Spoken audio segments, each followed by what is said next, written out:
Your toddler's hand brushes their private parts in the middle of a crowded park, and your heart skips.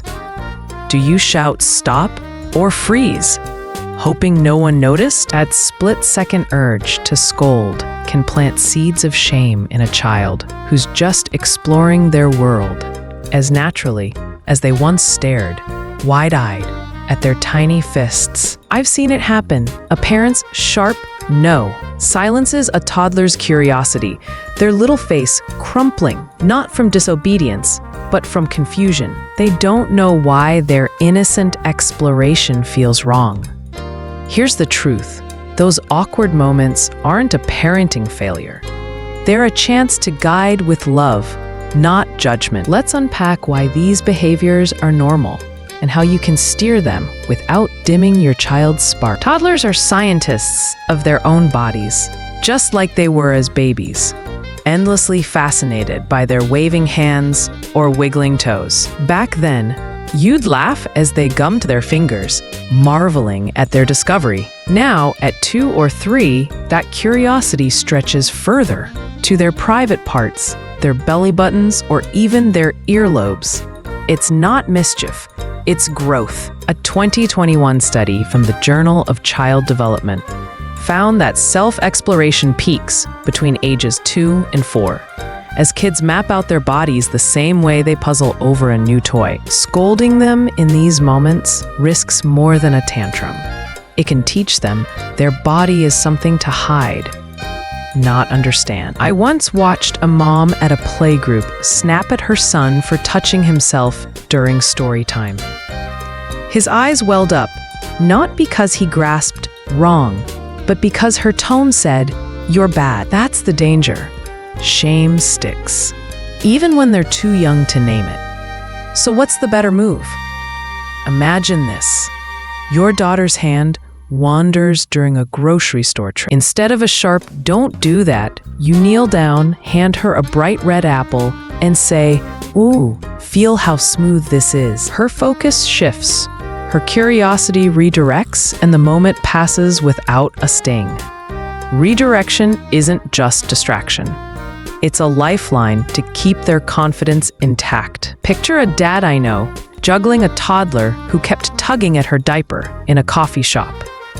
He pulled out a board book, pointed to a picture of a silly dog, and started barking softly. She giggled, forgot her diaper, and the whole table relaxed.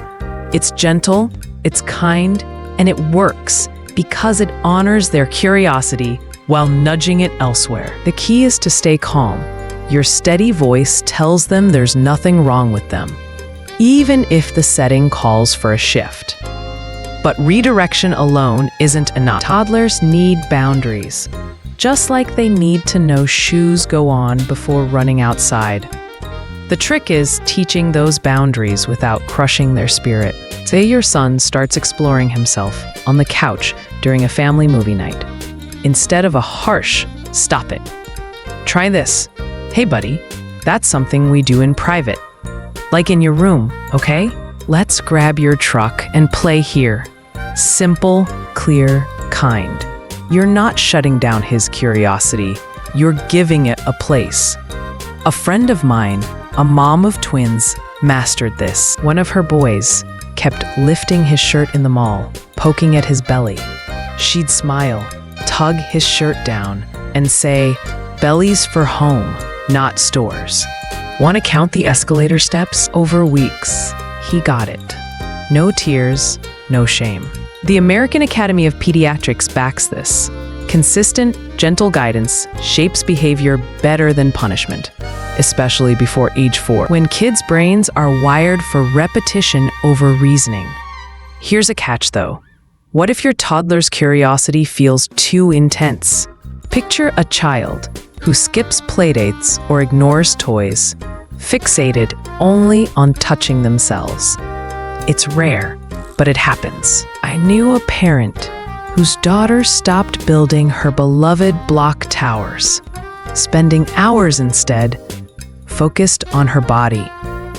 They worried it was more than curiosity. A pediatrician confirmed it could signal stress or sensory needs not just exploration. If you're seeing this, say your child withdraws from play or seems obsessive, it's worth a chat with a doctor or child therapist. Most times, it's just a phase, but trust your gut. Have you noticed anything like this with your little one? Drop a comment below. I'd love to hear your thoughts. Now here's a game changer you might not expect. A simple tool to make these conversations easier. I've put together a communication milestone chart, totally free, that maps out what your toddler understands from 12 months to 4 years. It's like a cheat sheet for picking words they'll actually get. For example, at 2, they grasp short sentences like private time is for your room. By 3, you can add a why. We keep some things just for home. This chart saved a neighbor of mine from countless meltdowns. She stopped using big words like inappropriate and started matching her son's level. It's practical, it's fun, and it makes you feel like you've cracked the toddler code. Grab it via the link below this post and see how it changes your talks. Tantrums, though, let's touch on those because they're the other half of this toddler puzzle. When your kid melts down, it's tempting to yell or yank away their favorite toy. I've been there, watching a mom at the park threaten to cancel a zoo trip because her son threw sand. It stopped the tantrum, but his face said he felt worthless, not corrected.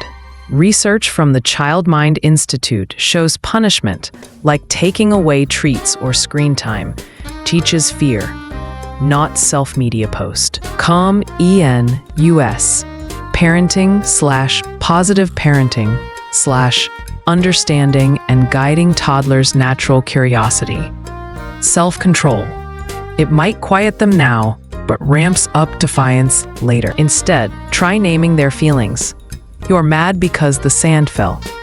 Let's take a deep breath. It's not magic, but it builds trust.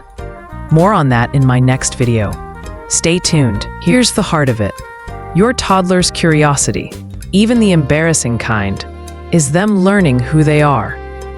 Guide them with redirection, set kind boundaries, and talk at their level. Be patient. Repetition is how they learn. If you found this helpful, hit like and subscribe to keep learning how to parent without shame.